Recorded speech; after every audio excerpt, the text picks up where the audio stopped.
sedikit menambah ya. Mungkin bisa jadi penawar dari kebingungan Mas Nanang tadi perihal kegunaan lah atau mungkin kebermaknaan dari adanya sebuah filsafat teknologi. Ya mungkin kita kaji secara sederhana saja. Kalau kita berbicara tentang asal muasal dari filsafat teknologi, kita harus kayaknya harus mengulang lagi gitu loh. Kita harus juga paham tentang epistemologi, tentang ontologi bahkan dan aksiologi. Jadi saya rasa itu sudah jelas sebenarnya. Jawaban-jawaban tentang bagaimana kita bisa menelisik lebih dalam tentang epistemologi dari adanya sebuah teknologi. Jadi mungkin ketika kita merasa kebingungan, di situ ada tawaran-tawaran yang diberikan oleh penemu-penemu dari teknologi tersebut yang beracuan terhadap terbentuknya sebuah ontologi dari sebuah teknologi tersebut. Artinya dari kebingungan-kebingungan yang membentuk sebuah ontologi yang berhubungan dengan manusia. Artinya mungkin ketika kita melihat pembangunan sekarang ya, pembangunan ketika kita melihat sebuah gedung-gedung yang mencakar langit, ya, mencakar langit, gedung-gedung pencakar langit, itu juga merupakan sebuah bentuk sederhana yang dapat kita amati dari adanya sebuah teknologi. Jadi mungkin ketika kita menggunakan bentuk fisik atau yang mungkin dikenal dengan keterbatasan dari fisik seorang manusia itu, kayaknya kita sulit gitu kan, sulit kita membangun gedung yang sifatnya tinggi gitu. Akan tapi dengan adanya sebuah teknologi yang berhubungan dengan adanya kegelisahan dari manusia, bagaimana manusia itu bisa menciptakan gedung pencakar langit itu sendiri, sehingga membentuk sebuah aksiologi atau kebernilaian dari adanya sebuah teknologi tersebut. Seperti itu. Mungkin itu saja ya dari saya. Oke, bismillahirrahmanirrahim. Saya kira pemikiran gue ini ya. Jadi saya melihatnya post fenomenologi itu memang melihat fenomena-fenomena di sekitarnya, kan seperti itu. Nah, mungkin dulu itu Don Ihde ini kurang tahu sih perihal AI. Perihal AI. Karena saya tangkap memang seolah-olah dia hanya menafsirkan seperti ini sih. Adanya teknologi itu memang membuat seolah-olah manusia itu versinya emak itu teraleniasi gitu. Saya menangkapnya seperti itu. Jadi ada semacam bentuk ketika adanya teknologi di sini memang keberadaan manusia yang menurut versinya Don Ide itu alteritas di situ ya, alteritas menunjang sebuah keberadaan manusia. Adanya adanya teknologi di sini emang bertujuan untuk meniadakan manusia. Salah satunya yang berkenaan dengan buruh-buruh waktu yang dulu itu. Jadi seolah-olah ada pertentangan yang sangat luar biasa ketika adanya teknologi di sini. Saya menangkapnya seperti itu sih. Nah, makanya saya tanya, artinya kan ketika kita mengkaji filsafat teknologi itu harus memiliki dua pendekatan di situ. Minimal lah dua pendekatan. Ada pendekatan instrumentalis dan juga antropologis. Nah, makanya pertanyaan saya adalah Don Ihde ini menggunakan pendekatan yang seperti apa? Apakah secara instrumentalis atau secara antropologis di situ? Karena pemikiran gue itu yang menarik adalah ketika Don Ihde ini menggunakan pakai pendekatan itu, sehingga nanti ketika berbicara kata Mas Akbar tadi, misal perihal ontologi itu ngena. Post fenomenologi ontologinya begini, epistemologinya begini, aksiologinya ini begini. Nah ini akan membentuk suatu paradigma baru, kan seperti itu kan, bagi teman-teman Simpo kan, berdiskusi yang akhirnya entah kemana, cuma diambil sendiri kan kayak gitu. Nah mungkin hanya itu sih Bang, kepada pemantik diversi.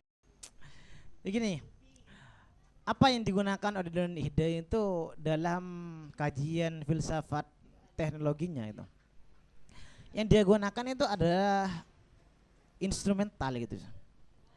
Dia menggunakan instrumen dari beberapa fenomena yang ada pada manusia itu untuk mengelaborasikan dengan alam gitu, sehingga dia memposisikan, kalau berposisi itu seperti ini gitu, manusia.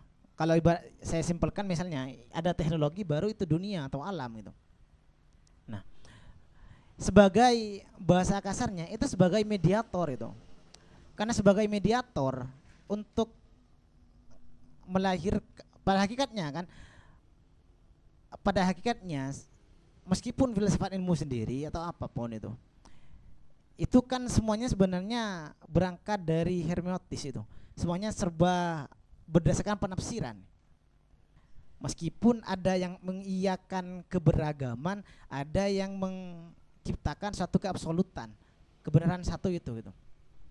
Nah, dan filsafat teknologi itu mencoba memasuk ke sana, tapi semua itu sama untuk melahirkan ilmu itu sendiri atau menciptakan penafsiran yang sesungguhnya melahirkan itu. Dan persoalan apakah dengan filsafat teknologi dan dengan adanya teknologi itu manusia akan tereliminasi dari alamnya gitu. Tadi sudah saya tegaskan, meskipun dengan beberapa penjelasan dan kajiannya tentang filsafat teknologi, dan ide itu justru tidak menolak itu. Dia tidak, maksudnya tidak mewajibkan semua manusia itu harus berdamai dengan teknologi. Bahasa simpelnya, bisa seorang itu hidup tanpa dengan teknologi tadi, tapi mungkin nanti dia akan tertinggal itu, dan dia tidak akan bisa menciptakan suatu pembacaan hal baru atau penafsiran baru gitu. Karena kenapa? Dia jumud itu.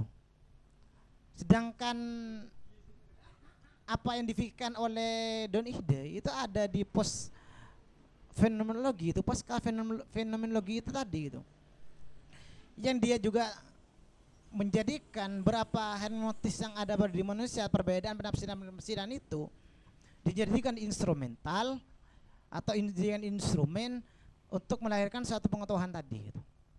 Oke, silahkan tanggapi. Oke, berarti saya seperti ini.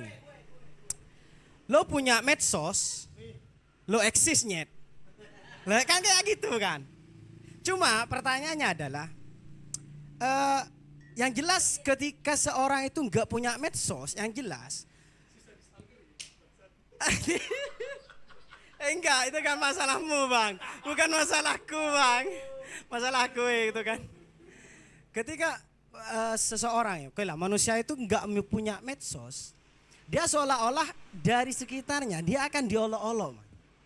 Nah ini gimana pandangan secara Don Ide-nya itu? Enggak, maksudnya dicemooh gitu. Oke, dalam bahasa sederhananya adalah dia akan dibully, dia nggak update di situ. Ini bertolak belakang dengan ketika lo punya medsos, lo eksisnya kan kayak gitu. Ini bertolak belakang di situ. Oke, gimana mungkin ini?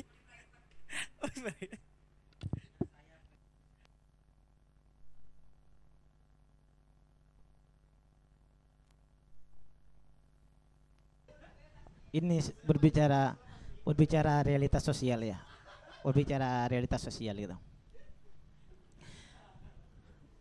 Kendatipun Don Ide itu tidak memaksakan untuk manusia itu lahir dengan teknologinya atau bergelut dengan teknologinya itu, tapi diakui atau tidak, pemikiran dari Don Ide itu adalah post fenomenologi, yang mana dengan post fenomenologi yang berangkat dari pemikiran filsafat teknologinya itu sebenarnya menunjukkan bahwasanya ini loh kemajuan dari fenomena fenomena sekitar yang mungkin secara fenomenologis itu kamu sah-sah saja meskipun tanpa medsos atau lain, bahkan jangan tanpa medsos, tanpa HP Android pun, itu, tanpa handphone pun itu sah-sah saja hidupmu. Karena kalau kau memiliki interpretasi tersendiri terhadap hidupmu itu. Tapi medsos, ingat, teknologi bagi siapa itu? Dan ide itu itu sebagai mediator. Yang namanya mediator, maka namanya juga mediator, maka itu bisa bahasa simpelnya itu sebagai penghubung. Maka lahir yang 4 tadi itu karena keterbatasan fisik, maka dibantu dengan teknologi. Lagi-lagi visian sampai jam 3 itu. Nah, orang yang persoalan yang tadi seperti tadi itu hal dibully hanya karena tidak memiliki medsos itu, atau bahkan karena tidak memiliki handphone itu, meskipun yang titit itu. Nah, itu sudah bagian dari realitas sosial yang mungkin bagian dari dampak teknologi itu, dampak dari kemajuan teknologi. Karena tolak ukur tolak ukur dari filsafat teknologi itu gitu. Itu memang kita berbicara eksistensialisme dari manusia. Itu seakan-akan adalah realitas maya itu. Realitas yang ada di dunia di belakang kita, anggap dunia maya itu. Itu bagian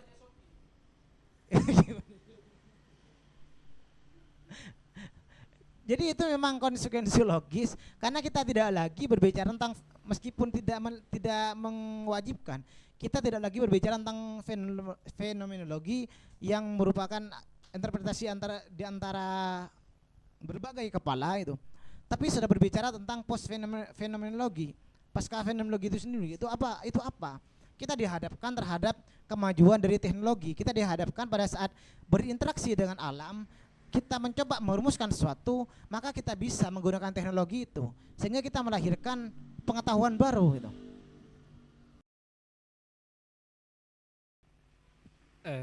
Baik, saya mau cari ide dulu.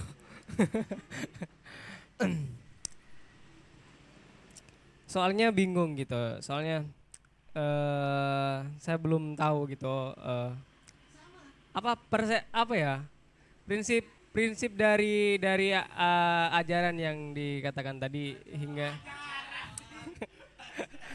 pelajaran. Kalau mau bicara ajaran nanti sama Kak Torik ya.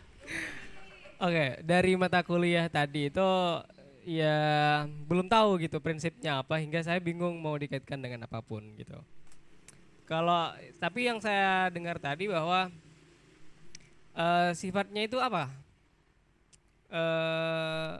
Menjadi media gitu maksudnya. Iya. Nah, tapi yang saya pahami tentang teknologi, mungkin teman-teman juga mau sharing atau apa, adalah semua teknologi yang kita gunakan sekarang tidak lepas dari digital kan, maksudnya adalah bahwa ada ajaran kemanusiaan baru ya akibat dari teknologi ini adalah bukan adalah bahwa privasi orang lain kayak saya itu adalah bagian dari hak asasi manusia gitu. Jadi cerminan orang lain di dalam teknologi itu adalah orang itu sendiri dan bagian dari manusia itu sendiri. Jadi kayak data kita atau apapun jejak kita itu adalah bagian dari hak asasi manusia itu sendiri. Jadi kayak Anda mau menggunakan ini sama saja Anda menggunakan tubuh orang lain itu gitu. Ada kasus di apa? Enggak. Di tahun 2000 berapa? Saat itu Trump menang itu tahun 2000 berapa? Trump menang 2016 ya, bukan ya? Sebelum Biden dong. Kayaknya 18 kayaknya. Gak tahu.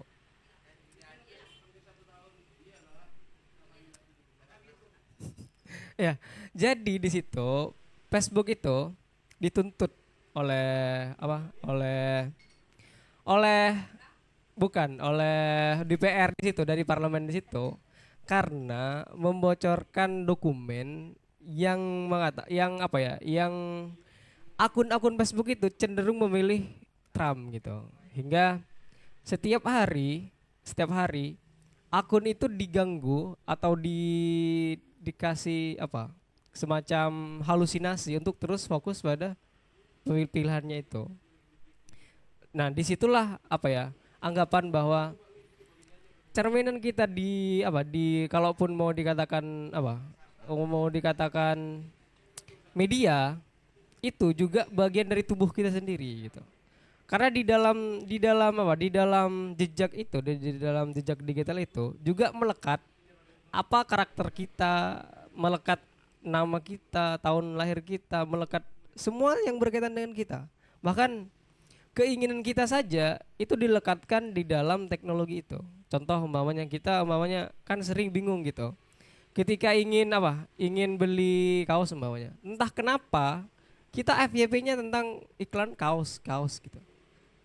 Karena apa? Karena dari apa? Dari artificial itu, iya, dia sudah tahu karakter kita kayak apa. Jadi di jam sekian kita butuh apa itu udah tahu gitu. Besok selanjutnya 1 minggu kemudian, 1 bulan kemudian gitu. Hingga kita direkam setiap hari, bahkan menggunakan ponsel berapa jam, menonton ini berapa jam, itu ada dalam data itu. Hingga apa ya? Makanya jejak digital atau cerminan diri kita di dunia sosial itu bagian dari hak asasi kita sendiri. Jadi kalau ada orang yang memanfaatkan itu apa?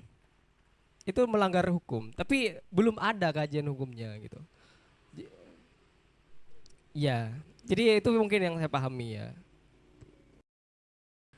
Ya, pertama langsung saja sebenarnya saya belum paham tentang fenomenologinya ya, karena kayaknya dari tadi masih terlalu berputar-putar pada teknologi apa secara umum ya, tema pada bulan ini kayak gitu.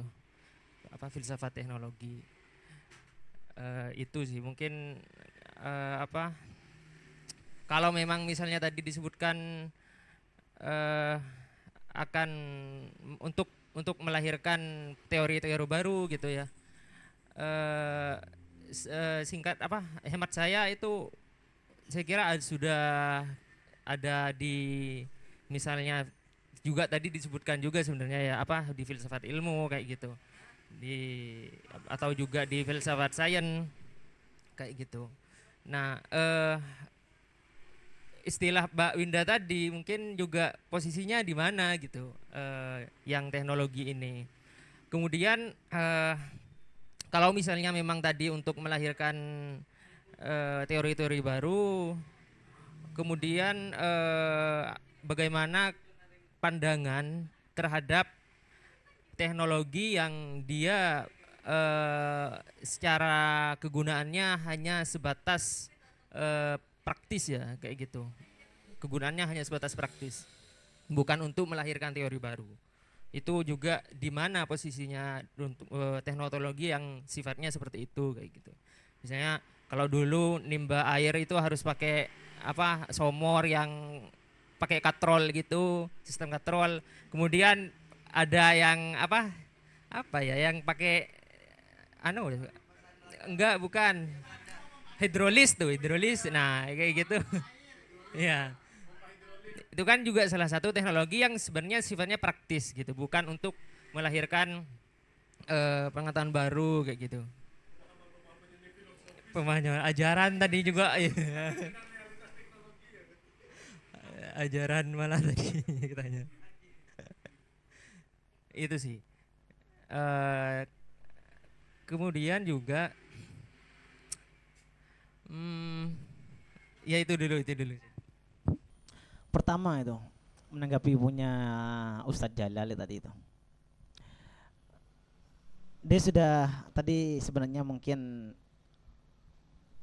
menggarisbawahi apa yang saya sampaikan di kalimat terakhir, bahwasanya apa yang memang yang seakan-akan itu abstrak itu bukan hal yang secara wujud nyata adanya itu mungkin kita akan anggap sebagai buatan artifisial itu.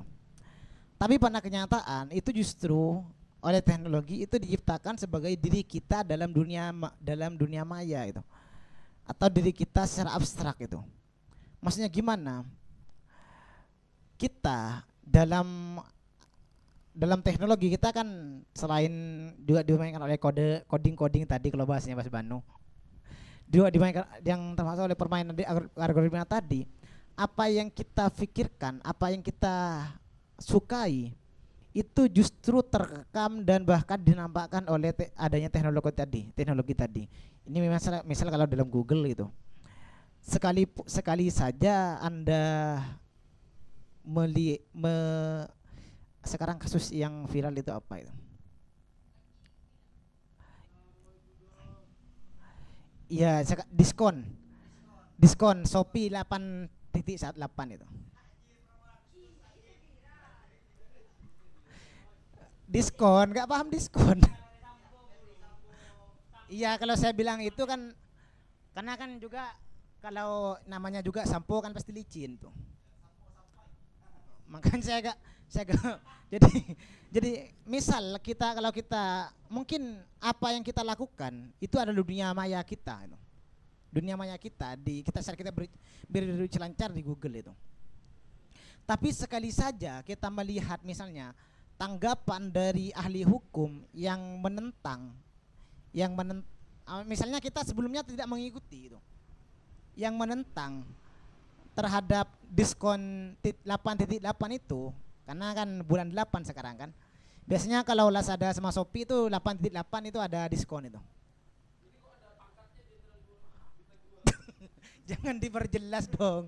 Nah, sekalipun misalnya kita satu kali saja mengklik pandangan ahli hukum yang membantah adanya diskon yang dilakukan oleh Shopee tadi itu, maka selamanya yang akan kita meskipun misalnya kita sebagai seorang yang netral, kita akan terbawa dengan isu tersebut dan selalu yang dibubuhi pada kita seolah-olah menjadi pihak yang kontra. Padahal itulah diri kita, orang yang kontra terhadap sampo itu. Karena rambut kita panjang, kalau pakai sampo gak bisa itu, percuma. Semoga ada yang paham. Nah, itu diri kita, mungkin kita akan menganggap itu ada artifisial itu, atau itu adalah buatan. Tapi kenyataan itu diri kita sendiri. Semuanya sudah menggunakan algoritma demikian. Kalau dalam dunia maya itu, dalam teknologi, baik Facebook, apalagi Instagram, X ya, lain sebagainya tuh. Itu semuanya ditampakkan berdasarkan siapa diri kita itu. Terus kalau menanggapi tadi gitu, mungkin kita akan, karena tadi saya mengatakan bahwasanya filsafat teknologi itu bagian dari cara atau bagian dari metode untuk kita mendapatkan pengetahuan baru, untuk melahirkan suatu teoritis baru gitu. Itu tidak bisa kita caklekan hanya di sana gitu. Kata kunci utamanya saya sebutkan tadi, teknologi itu adalah mediator untuk kita berinteraksi dengan alam, dengan dunia gitu. Karena itu sebagai mediator, maka teknologi itu selalu memediasi dari berbagai interpretasi yang berbeda dari hal ramai, itu dimediasi untuk sama-sama mengeksplorasi alam itu. Kemajuan teknologi misalnya termasuk karena ini berangkat dari fenomenologi.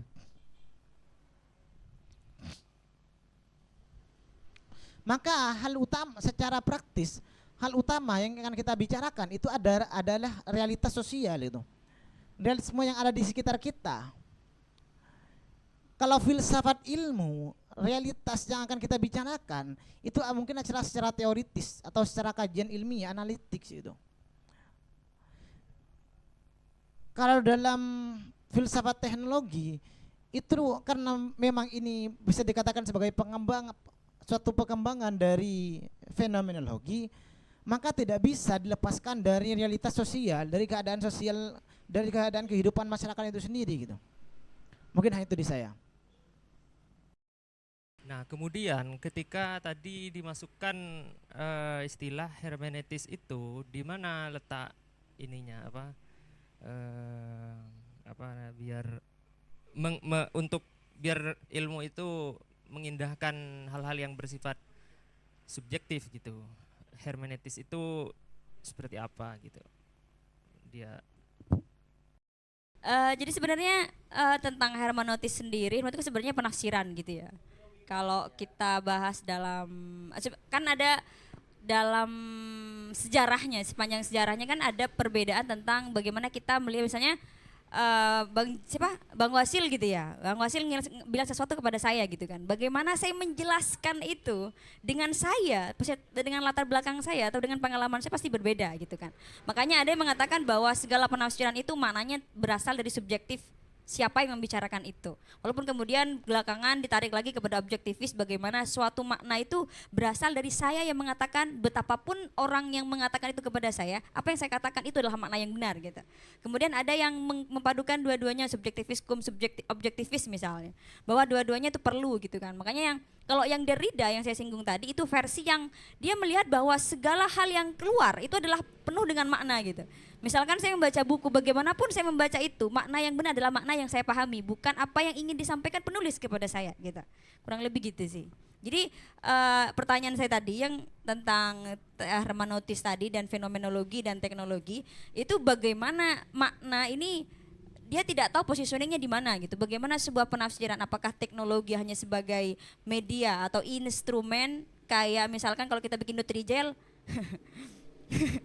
bikin Nutrijel udah ada cetakannya gitu. Cuman bagaimana kita meracik rasa dan sebagainya itu adalah sesuai selera misalnya, sesuai selera, sesuai kesukaan warna dan lain sebagainya, atau hanya sebatas itu gitu kan. Sedangkan teknologi sendiri sekarang sudah tidak sebatas alat, tapi bagaimana realita. Misalkan kemarin ketika ada dunia lain, apa tuh yang kemarin sempat ramai tuh, beli perusahaan di dunia apa sih? Metaverse. Itu kan bukan lagi sebatas alat, tapi sebuah realita fenomena baru gitu. Lalu bagaimana kita melempatkan subjektivitas, itu yang saya maksud tadi. Sedangkan hermeneutika itu bicara tentang sebuah penafsiran dan makna gitu sih. Itu sih. misal ini ya contoh ngecek suhu tubuh apakah normal atau enggak gitu misalnya. Pakai alat namanya yang apa itu? Ya, yang sering dipakai pas COVID itu. Itu kan tidak bisa dipungkiri itu sudah suatu yang absolut ya, keluarnya angka itu. Apakah itu juga bisa ditafsiri secara subjektif gitu? Misalnya dengan suhu tubuh 36 ya normalnya orang yang nggak sakit gitu. Apakah itu masing-masing orang subjektif gitu? Ketika sudah real dengan angka seperti itu. Saya sempat pernah baca atau apa gitu ya kan, ada hard science, kan ada hard science, technoscience dan lain sebagainya gitu kan. Tapi kan misalkan yang hard science itu science atau ilmu sains yang sifatnya numerasi lah ya, sifatnya angka seperti astronomi, fisika dan lain sebagainya, itu kan numerasi kan. Itu sudah sesuatu yang objektif lah. Sesuatu yang hasil pengukuran, walaupun kita objektivitasnya masih dinamis lah ya, nggak paten gitu ya. Ya begitu. Jadi kalau itu yang hard science, nah yang hard science, technoscience, atau tekno kan lebih ke alatnya dan lain sebagainya misalnya. Kalau yang soft science mungkin seperti kita melihat bumi dan lain sebagainya, ilmu alam dan lain sebagainya, biologi dan lain sebagainya, itu kan bisa ke subjektivitas. Ada kemungkinan keterlibatan pemikiran manusia gitu. Secara penafsiran. Ada versi ada sisi hermeneutikanya gitu. Tapi untuk untuk yang hard science saya rasa untuk numerasi penjelasannya di belakang. Kalau kuantitatif kan deskripsi doang kan, keterlibatan manusia gitu. kuantitatif, numerasinya gitu, angka-angkanya kan ada di pengukuran, gitu sih Kak. Hermeneutis itu letaknya di penafsiran di ketika sudah di akhir gitu ya kira-kira. Iya tergantung. Iya. Tergantung. Apakah ini ya, saya berpikiran apa kemungkinan yang hermeneutis itu adalah, misalnya saya lanjutkan tadi ya, contoh barusan itu tadi, di proses memasukkan data ke si alatnya itu gitu, yang sifatnya butuh instrumentasi hermeneutis gitu. Jadi seseorang yang memang ahli dalam atau mungkin contoh tadi yang Mas Benu contohkan coding, itu kan seorang yang memang ahli di coding gitu. Nah itu kan suatu instrumen keilmuan yang memang disitulah mungkin ya, karena kalau misalnya hermeneutis kayak apa ya, receh gitu. Hermeneutis dengan di enggak, bukan di hermeneutisnya, tapi di positioningnya ketika dia ada di situ gitu. Karena ketika alat itu kan suatu yang bukan seorang makhluk hidup ya, ya bentuknya bisa diukur gitu. Atau mungkin kalau orang kaya udah suatu yang absolut lah gitu.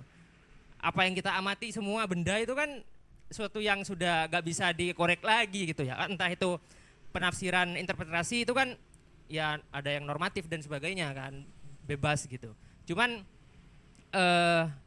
ketika hermeneutis itu tadi diletakkan di situ, di endingnya seperti itu terhadap teknologi itu suatu yang receh gitu, karena memang teknologi, benda, materi itu kan suatu yang absolut kayak gitu. Jadi mungkin saya mungkin berpikiran apa ini di proses di belakangnya gitu. Mungkin orang-orang yang memasukkan, kan itu harus di set gitu kan ya. Kalau misalnya alat termometer apa ya itu.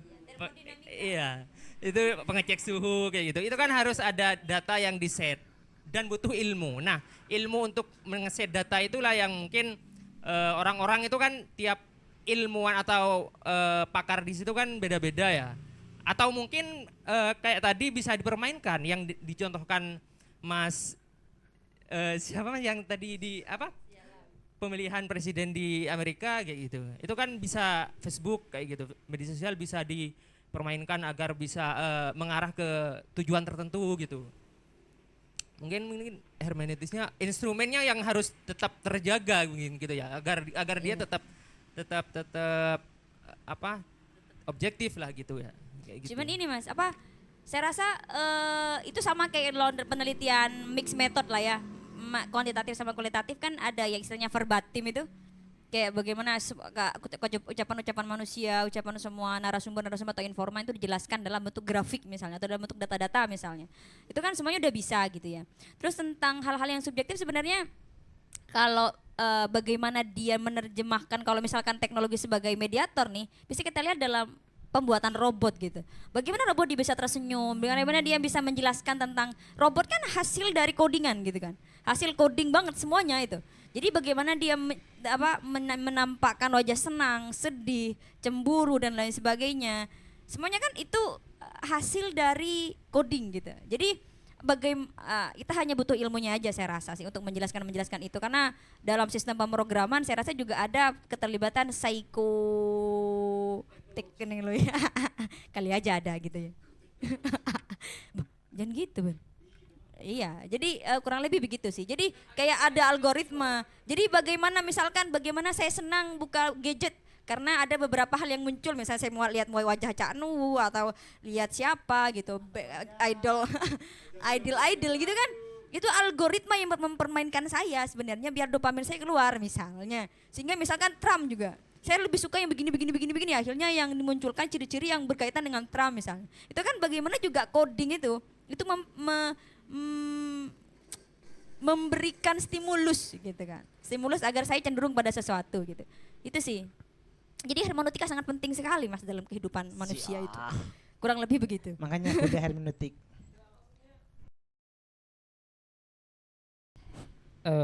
Oke, saya juga bingung tentang hermeneutik juga ada di teknologi juga.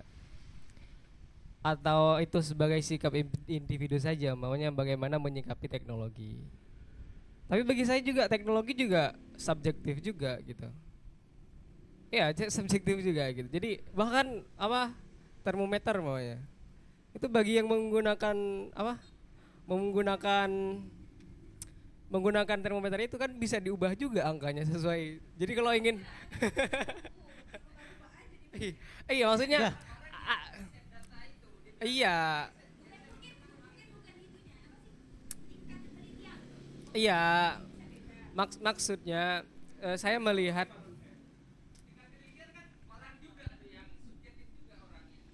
iya iya iya jadi saya melihat bahwa memang jadi kalau apa hermeneutik itu sebagai sikap individu bagi saya ya fine aja kan gitu kan.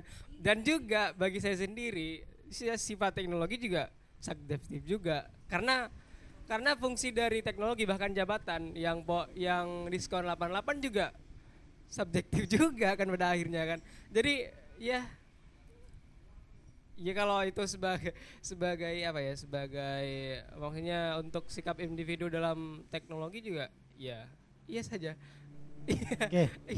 Mbak Winda, oh ya, silahkan.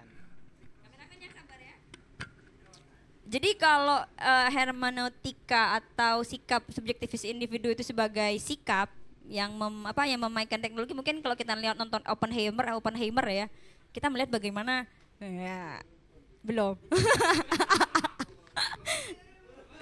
Ya kan trailer dulu. Jadi kalau kita nonton Oppenheimer atau Relativity Einstein atau siapa kemarin tuh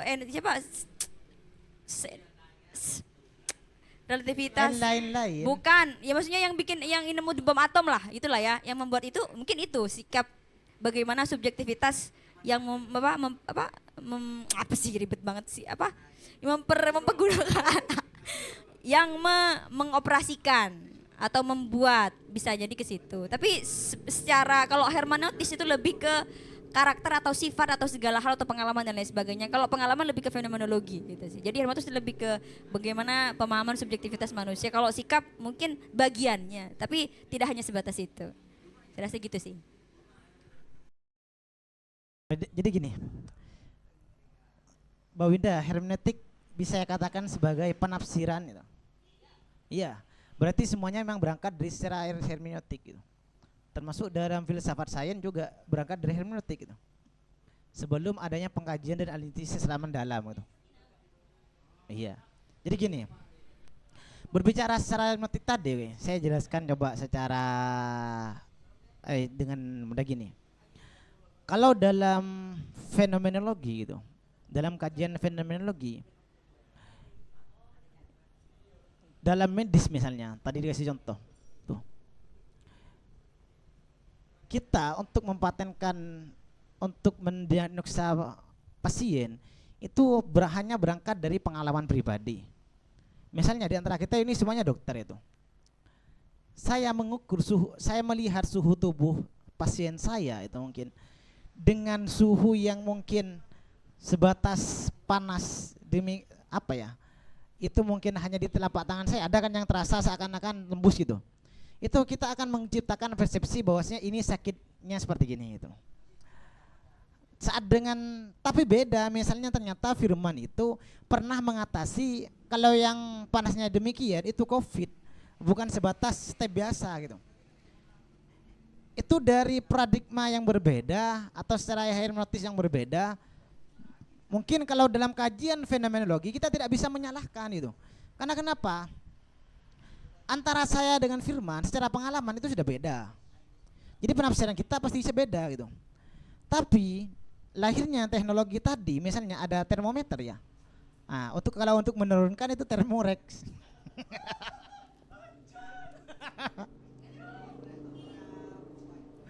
iklan Mbak. Nah, maka itu mempatenkan apa yang mungkin kita anggap sebagai area yang sifatnya beragam, hermeneutik itu. Dan sepengetahuan saya pribadi, karena biasanya kalau teman-teman media saya misalnya di Insaf itu, pengakalan subjektivitas itu dilakukan pada saat enggak, pada saat pengkodingan tadi gitu. Permainan angka itu mungkin kita akan permainkan di codingan. Kita mainkan misalnya yang biasanya 36 itu dengan kode atau coding yang demikian itu bisa diubah secara coding. Jadi bisa mengeluarkan hasil yang tidak sinkron. Makanya itu nanti mungkin adanya prosedur medis itu. Saya kasih sampel lain itu misalnya. Saya ambil sampel lain misalnya. Dalam seperti hasil pengembangan teknologi itu ada lab misalnya. Kita contohnya misalnya kalau orang tua saya sekarang kan gini itu. Kalau orang-orang itu kita ada pasien yang batuk itu. Batuknya dahak gitu. Kita bawa ke misalnya orang kalau saya katakan dukun, kalau bagi istilah orang Indonesia itu orang pintar, mungkin dia bahasa Bandung ebok capok itu. Dan memang iya enak kena. Itu tidak salah karena pengalaman mereka yang di sana gitu. Saat kita bawa ke dokter, mungkin bisa jadi ini gejala atau bahkan TBC gitu. Tapi pengembangan teknologi saat dilakukan uji lab itu. Uji lab dengan tensi yang demikian, berat tubuh yang demikian, maka ketahui bahwasanya keluar lab yang bahwasanya dia itu positif penyakit A. Maka itu seakan-akan hal yang sudah sifatnya tidak bisa terbantahkan lagi. Jadi kalau saya memahaminya dalam realitas sosial itu demikian. Meskipun itu yang bisa menciptakan bahwasanya kerangka bisa mungkin kerangka teori dan lain sebagainya, bahwasanya kalau batuk dahing seperti ini yang bercampur darah atau lain sebagainya, maka ini hasilnya dia itu terkena penyakit A gitu. Itu kan juga dirumuskan oleh adanya kemajuan teknologi tadi gitu. Dan apalagi tadi saya menanggapi punya Mbak Winda, yang mana ya? Tadi mencontohkan misalnya kayak bom atom ya. Itu kan secara sepintas seolah-olah kayak pemusnahan massal ya dari hasil teknologi itu tadi ya, pemusnahan massal. Jadi maksudnya terkadang memang teknologi itu kan ya istilahnya disalahgunakan kah atau walaupun tidak disalahgunakan, terkadang memang tidak tepat ya terhadap suatu masyarakat tertentu. Misalnya di pertanian itu kan menurut saya kadang ada pro kontra terkait penggunaan pestisida atau mungkin alat bajaknya itu kayak gitu. Itu kan traktor. Daerah-daerah mungkin yang terpencil memang secara alamiah lebih baik, hasil pertaniannya itu lebih baik tanpa menggunakan alat-alat seperti itu lebih baik gak pakai itu gitu. Terkadang memang teknologi ada masalah di situ kayak gitu, baik itu disalahgunakan istilahnya dehumanisasi ya kayak gitu ya, atau mungkin selain itu tidak cocok bagi masyarakat tertentu gitu. Nah, apakah hal-hal seperti ini dibicarakan juga sama ide kayak gitu, ide. Oke, untuk mau nimbrung tentang pembahasan hermeneutis ya. Jadi mungkin yang akan bisa membantu tadi sebenarnya ada perkataan bahwa Don Ide mengatakan bahwa teknologi itu lebih dulu eksis daripada manusia. Iya, itu enggak, ini itu pembukaan aja, mungkin nanti mau diperpanjang didiskusikan. Tapi untuk masalah yang dalam medan hermeneutis sebenarnya Don Ide ini kan bukan ahli hermeneutika ya. Jadi pembahasan hermeneutikanya mungkin tidak sedalam kita yang mendiskusikan sekarang. Jadi memang jadi Don Ide itu memberikan relasi hermeneutis hanya untuk mendeskripsikan bahwa fungsi dari teknologi tadi sebagai kepanjangan tangan dari manusia tadi, dari keterbatasan fisiknya, itu membantu manusia dalam menyingkap makna yang terhalangi oleh keterbatasan fisik. Jadi memang sebenarnya tidak larinya kepada subjektivitas dan medan-medan penalaran hermeneutis yang sangat amburadul itu. Sebenarnya nggak ke sana. Karena kalau kita memaksa, kalau kita memaksa mau ke sana, saya mau tawarkan jalan lain. Misalnya, karena ada premis yang dikatakan ide bahwa teknologi itu sebenarnya itu lebih eksis daripada manusia dan bagaimana proses pencerabutan makna dari realitas-realitas kemanusiaan yang terjadi setiap hari. Itu dapat membantu kita memahami seperti ini dalam mengatasi medan subjektivitas kita dalam penyikapan makna secara hermeneutis. Misalnya, dalam ilmu matematika itu ada namanya SI. Bukan syarikat Islam. Satuan internasional, iya kan? Dalam Mas Firman ada ya, ada satuan internasional. Oke, untuk mempermudah tentang satuan internasional, saya akan rubah pemahaman SI ini sebagai subjektivitas internasional. Iya, dalam artian untuk apa? Untuk memfasilitasi pemahaman subjektif yang tertata. Semuanya itu tetap pemahaman subjektif. Makanya kalau di dalam konstruk matematika, saya pernah diajar sama dosen, saya bilang, sudah jangan ditanya kenapa ini harus A atau B. Sampean bebas sebenarnya menggunakan apa saja itu. Hanya saja orang-orang secara keseluruhan rata-rata lebih mudah memahami ini sebagai X atau Y, bukan secara A atau B, gitu. Jadi itu sebenarnya bebas, itu subjektivitas masing-masing. Cuma subjektivitas internasional lebih mudah memahami ini sebagai ini. Misalnya tadi ada masuk medan subjektif tentang pengukuran termometer. Jadi misalnya 36 derajat secara umum diakui sebagai derajat panas manusia secara normal, misalnya secara SI lah. Tapi ada di salah satu tempat bahwa 40 derajat itu normal. Nah, itu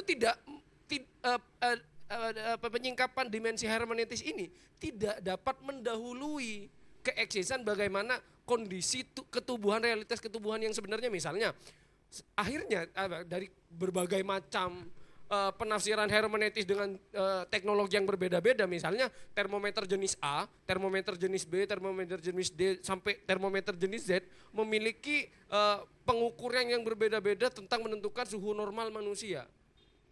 Tapi itu semua beracu kepada satu realitas yang pada akhirnya akan menyimpulkan bahwa di dalam termometer A suhu normal itu 36, termometer B itu 35. Sehingga itu semua subjektivitas itu juga nantinya akan merujuk kepada realitas yang dimaksud tadi. Jadi tidak mempengaruhi itu, kecuali kita adalah orang-orang yang terperangkap dengan data, terperangkap dengan istilah-istilah yang tidak memiliki perenungan-perenungan secara fenomenologis, tercerabut dari akar-akar fenomenologi itu sendiri. Jadi postfenomenologi itu bukan mencerabut dari fenomenologi Husserl dan Ponti dan Heidegger tadi, tapi memperpanjang jangkauan dari apa-apa yang sebelumnya kita tidak pernah sampai kepadanya. Misalnya kalau tadi contohnya termometer, semua orang tahu panasnya step dengan panas biasa itu beda karena ada tanda fenomenologisnya. Step itu tandanya biasanya sampai dari saking panasnya dia lidahnya sampai kena gigit dan lain sebagainya, ya kan? Sehingga ada perlakuan-perlakuan khusus. Tapi saat kita sudah menggunakan teknologi, maka dimensi penyikapan makna secara hermeneutis itu dalam aspek panas tubuh untuk membedakan antara orang yang step atau yang panas biasa, itu bisa dilambangkan secara hermeneutis melalui numerasi tadi. Jadi gitu. Jadi bukan masalah ini subjektif atau objektif atau enggak. Don Ide hanya mengatakan bahwa postfenomenologi yang digunakan melalui instrumentasi dari teknologi itu sendiri memperpanjang kita yang awalnya subjektivitas. Misalnya kita awalnya tidak memiliki nilai standar ini, akhirnya kita memiliki nilai standar dengan penggunaan teknologi yang bahasanya biasanya berdasarkan kepada SI. Karena menggunakan standar numerasi tertentu. Jadi enggak sedalam kita mungkin ya. Iya, bukan si dia. Mungkin itu yang dapat membantu. Oke.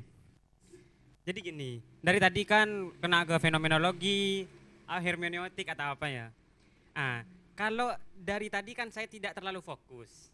Tapi saya akan dengarkan. Dan hasil pendengaran saya ternyata yang disampaikan pemantik itu seakan-akan sama ketika mendefinisikan filsafat teknologi, katanya untuk alat untuk menghasilkan pengetahuan baru atau apa kan ya. Iya seperti itu karena saya tadi dengar.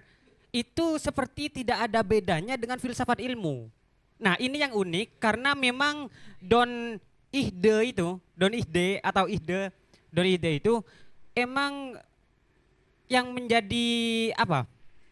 Yang menjadi perdebatan dengan peneliti-penelitian yang lainnya atau ilmuwan-ilmuwan yang lainnya adalah tentang filsafat ilmu dengan filsafat teknologi. Nah, ini kita khawatir terjebak ke pemahaman bahwa ternyata yang didiskusikan tadi tentang filsafat teknologi itu malah menjadi filsafat ilmu gitu. Karena definisi yang tadi yang dilontarkan adalah filsafat ilmu banget gitu. Lah terus titik perbedaannya atau pagar antara filsafat ilmu dengan filsafat teknologi itu di mana? Karena emang ada yang mengatakan itu sedikit sama atau beda. Karena emang itu katanya Don Ihde itu filsafat ilmu sama filsafat teknologi adalah saudara sezaman. Karena emang sama-sama muncul dalam awal abad ke-20-an. Nah ini yang kita kadang terjebak.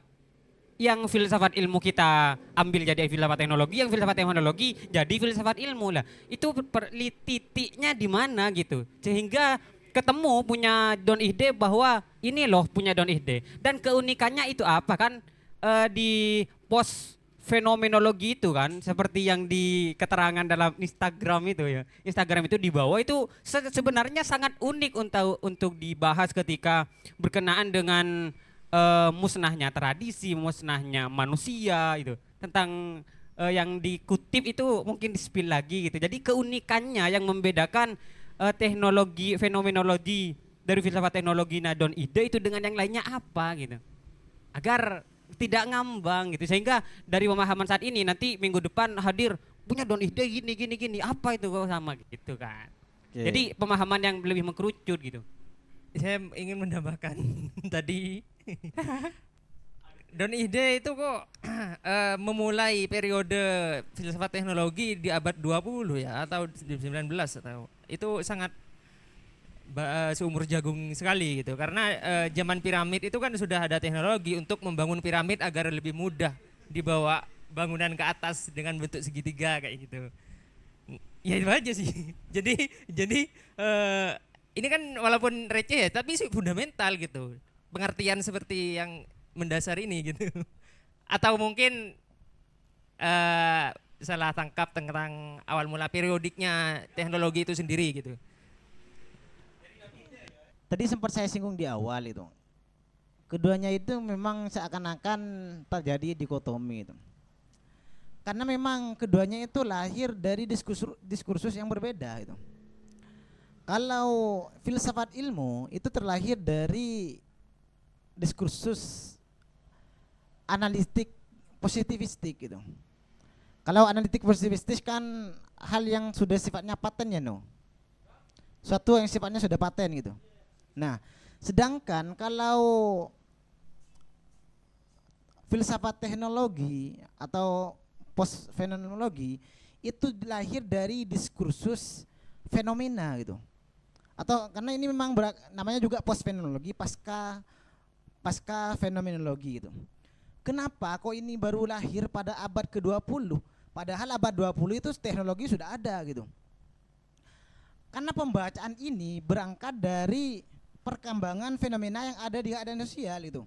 Yang kita sudah bukan lagi berbicara tentang pengalaman antar pribadi saja. Tapi kita sudah dihadapkan pada kemajuan teknologi yang kian pesat gitu. Jadi kalau berbicara keduanya itu apa kayaknya sama gitu. Kalau mereka memang saudara kandung lahirnya bersamaan di zaman yang sama gitu. Tapi lahir dari diskursus yang berbeda gitu. Yang satunya berbicara fenomena, yang satunya analitik positivistik gitu. Karena yang satunya lahir dari fenomenologi, maka tadi itu disangkut pautkan dengan hermeneutik yang sifatnya juga interpretasi subjektif gitu. Sedangkan fenomenologi itu, filsafat fenomenologi itu semuanya bersifat interpretasi subjektif itu.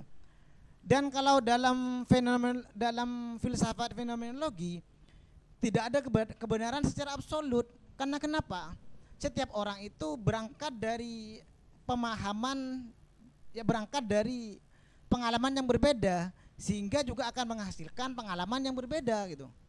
Jadi di sana letak perbedaannya, sehingga kenapa dikatakan ini apa ya, pasca fenomenologi itu, karena ini sudah berbicara tidak hanya sebatas fenomena-fenomena pengalaman pribadi saja, tapi sudah fenomena yang ada di dunia kita, di alam sekitar kita. Apa? Kemajuan teknologi tadi gitu. Kalau dianggap ini apa ya? Sama seperti filsafat ilmu. Tadi saya sebutkan juga bahwa sebenarnya meskipun dalam filsafat ilmu semuanya itu memang berangkat dari hermeneutik, atau semuanya itu berangkat dari analisis gitu. Semuanya itu memang berangkat bukan analisis, semuanya berangkat dari penafsiran. Penafsiran yang awalnya subjektif dilakukan analitik. Kalau di filsafat ilmu mungkin menggunakan hukum positivistik gitu. Tapi kalau dalam fenomenologi itu tidak bisa. Karena kenapa? Sekali lagi, setiap orang itu beda persepsi masing-masing gitu loh. Saya dulu. Cek. Oke. Saya tutup ya. Saya ada jadwal nganter. Jadi mungkin hanya itu dari saya. Koreksi dan sanggahan itu lebih bermutu ketimbang materi yang saya bawakan. Mungkin itu dari saya. Semoga ada manfaatnya dan kita lanjut di pembahasan selanjutnya.